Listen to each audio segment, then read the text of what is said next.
Di antara tumpukan manuskrip, debu mimpi para penulis, dan meja kerja yang membelah dua dunia, berdirilah dua manusia yang tampaknya diciptakan untuk saling menentang, Lucy Hutton dan Joshua Templeman.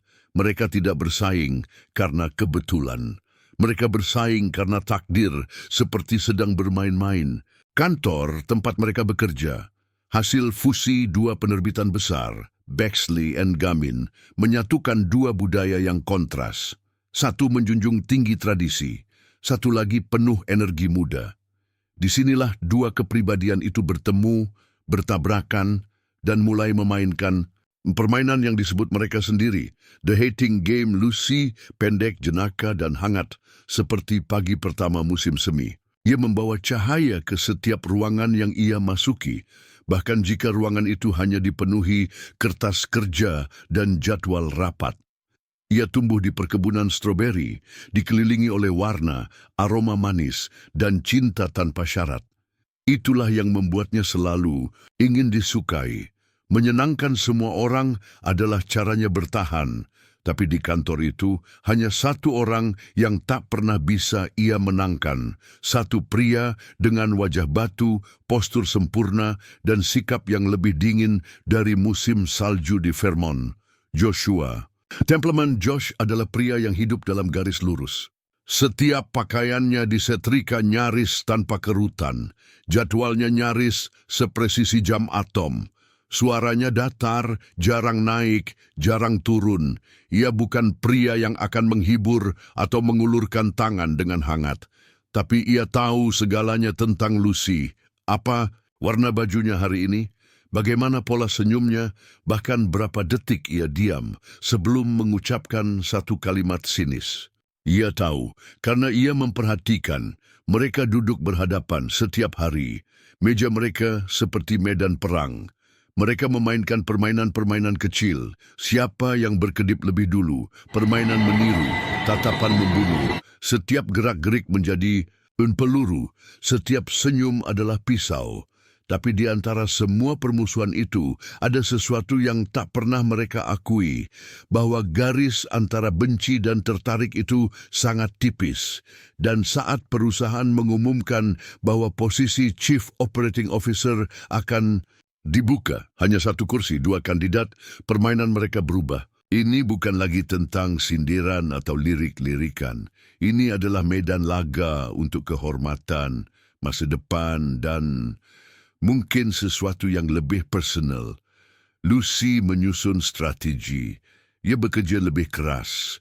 Ia mencari celah kelemahan Josh.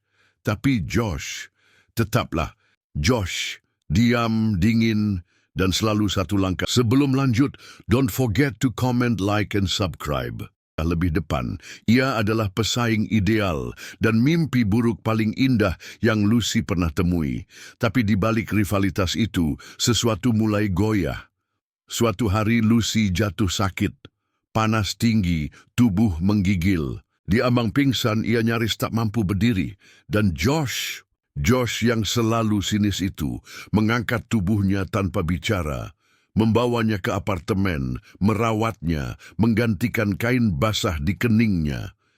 Di sanalah Lucy melihat sisi lain pria itu, sisi yang tidak ia duga, tidak ia sangka, dan tidak ia siapkan. Kenapa kau melakukan ini? Bisiknya dengan suara serak. Karena kau bukan musuhku, Lucy, jawabnya, dengan suara yang begitu pelan, seolah jika ia mengucapkannya lebih keras, perasaannya akan meledak. Dari sana, segalanya berubah. Mereka mulai berbagi tentang masa kecil, tentang trauma, tentang keluarga. Josh bukan lagi hanya wajah tanpa emosi. Ia adalah anak lelaki yang tumbuh dalam bayang-bayang saudara yang sempurna, yang tak pernah diberi ruang untuk gagal atau dicintai tanpa syarat.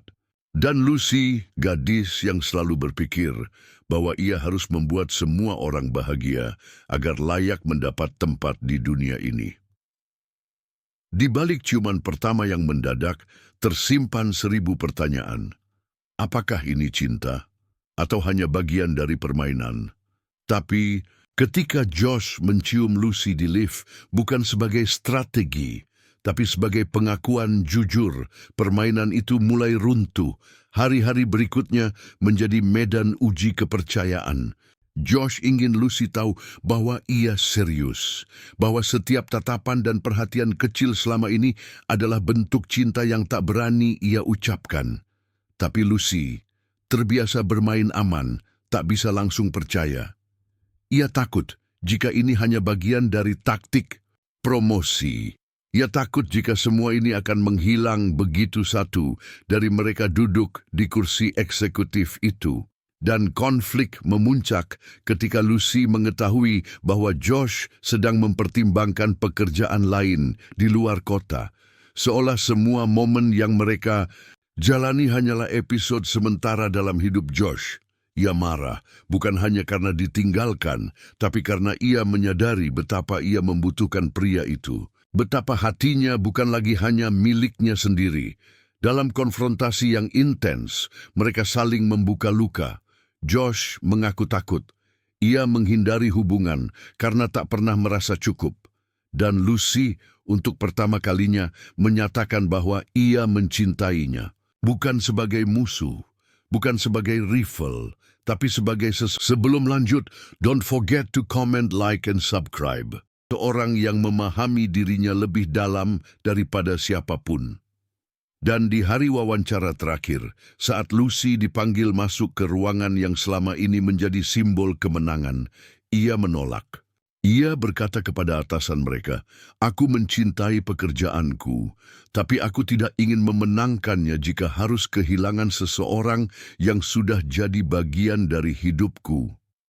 Ia memilih untuk mencintai daripada menang. Josh, yang mendengar itu, tahu bahwa ia juga harus memilih. Bukan jabatan, bukan kebanggaan, tapi perempuan yang selama ini ia cintai dalam diam. Dan ketika mereka akhirnya berdiri di ruangan yang dulu menjadi medan perang, mereka tak lagi bertarung, mereka berpelukan, bukan sebagai pemenang dan pecundang, tapi sebagai dua orang yang telah saling menemukan dalam labirin kebencian dan ego. Dan akhirnya The Hating Game bukan lagi tentang saling menjatuhkan, tapi tentang dua orang yang berani melepaskan permainan dan memilih cinta. Sebab cinta pada akhirnya bukan tentang siapa yang menang, tapi tentang siapa yang cukup berani menyerah dan tetap bertahan. Don't forget to comment, like, and subscribe. Di antara tumpukan manuskrip, debu mimpi para penulis, dan meja kerja yang membelah dua dunia, berdirilah dua manusia yang tampaknya diciptakan untuk saling menentang, Lucy Hutton dan Joshua Templeman. Mereka tidak bersaing karena kebetulan. Mereka bersaing karena takdir, seperti sedang bermain-main. Kantor tempat mereka bekerja, hasil fusi dua penerbitan besar.